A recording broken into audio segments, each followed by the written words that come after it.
Last spring, a woman in Arizona sat down at her kitchen table and did something most people only dream about. She made her final debt payment, $12,000 in personal loans. Gone, paid off in 14 months.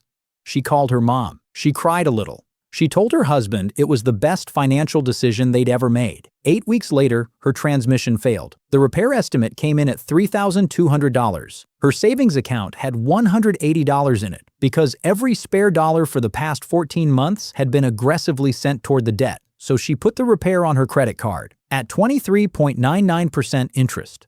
The loan she just finished paying off? It was 7.4%. She paid off a 7% debt and walked straight into a 24% one because she had nothing left when the emergency arrived. She didn't do anything wrong in the obvious sense. She followed advice that virtually every financial influencer, every debt payoff community, every motivational money book agrees on. Attack your debt fast and hard.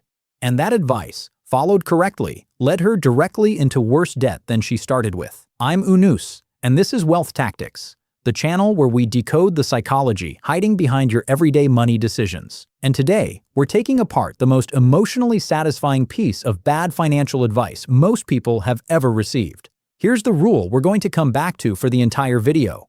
Remember this: debt is not your only enemy. No cash is. 4 words on each side. The whole video is just this rule, showing up at bigger and bigger scale in people's lives who had no idea it was operating on them. Let's talk about why the pay off debt fast advice feels so obviously right, because it genuinely does. It makes complete sense on the surface. Debt costs you money every month. Interest is money leaving your pocket and going directly into a bank's pocket. The faster you eliminate debt, the less interest you pay in total.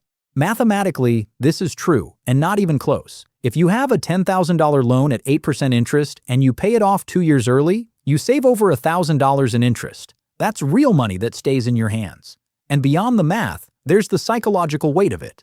Debt doesn't just exist in your bank account. It exists in your head. People who carry debt describe it as low-level anxiety that follows them everywhere. Into grocery stores, on vacations, into Sunday mornings when they're supposed to be relaxing. When that weight lifts, people describe the feeling as one of the best moments of their financial lives. There's a reason debt payoff videos get millions of views. The relief is real. So the goal is right. Nobody is arguing against becoming debt-free. The argument is about what the fastest route to debt-free quietly costs you on the way there, and what happens when you arrive with nothing left in your hands. What aggressive debt payoff actually does to your financial situation is something called liquidity collapse. Liquidity means the cash you can access immediately when something goes wrong. Not investments, not equity in your car or your house, not a 401k you'd have to pay penalties to touch. Cash.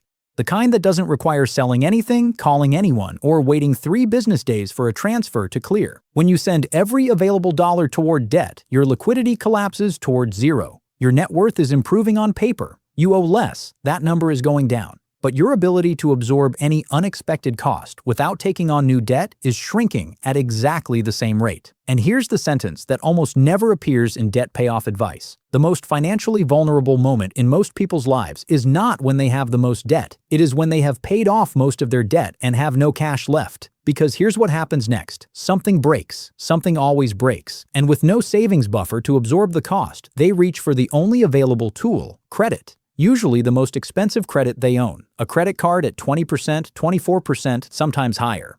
Whatever is fastest and most accessible. They don't borrow the same amount they just paid off. They borrow more because emergencies don't arrive on schedule and they don't arrive at convenient sizes. The car doesn't wait until you've rebuilt your savings. The medical bill doesn't time itself politely. So the cycle restarts. At a higher interest rate with the added psychological weight of feeling like they're back where they started after months of discipline and sacrifice. This is the trap, not the debt itself. The gap between finishing the debt and having nothing left. Let me show you 3 ways this exact pattern plays out, because each one is a little more expensive than the last. Example 1. Someone has $8,000 in credit card debt at 19% interest and a $4,000 emergency fund sitting in savings. They read that the mathematically optimal move is to eliminate the high-interest debt first, so they drain the emergency fund and throw it at the card.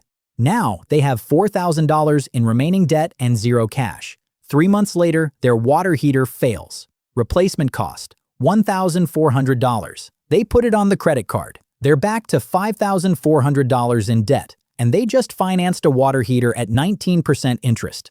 If they'd kept the emergency fund, they would have paid cash. The mathematically optimal move cost them more money than the slower approach would have. Example 2 is slightly larger and significantly more painful. A couple aggressively eliminates a car loan and a personal loan over 2 years, sending every extra dollar toward debt. Combined, they've paid off about $22,000.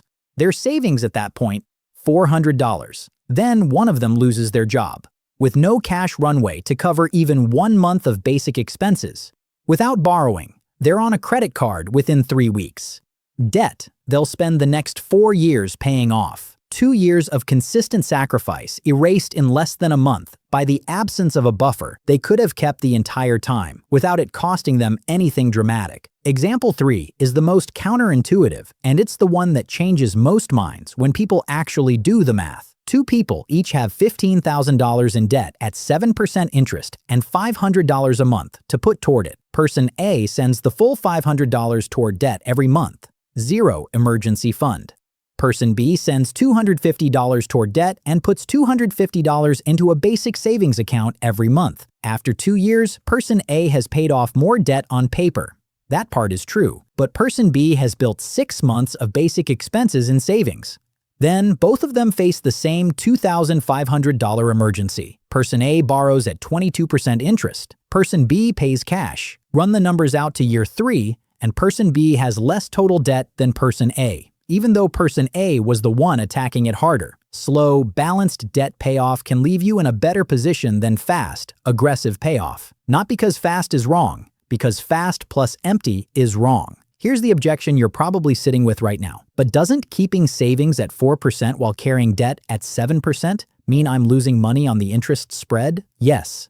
Technically, you are paying more in interest than you're earning on the savings. The gap is real, usually 2 to 3 percentage points. Here is what that gap actually costs you on a $5,000 emergency fund over 1 year, roughly $100 to $150. That's your premium. $150 a year is your insurance against a financial emergency that costs the average household $3,000 to $7,000 when it arrives without a buffer. That's the cheapest insurance policy in personal finance, and it's the one most debt payoff advice quietly tells you to cancel because it's not mathematically optimal. The math is technically right. The strategy is practically wrong.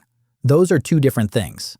So what actually works? Here's the 3-part framework that lets you move toward debt freedom without leaving yourself financially exposed along the way. First, before you accelerate any debt payment, build a starter buffer.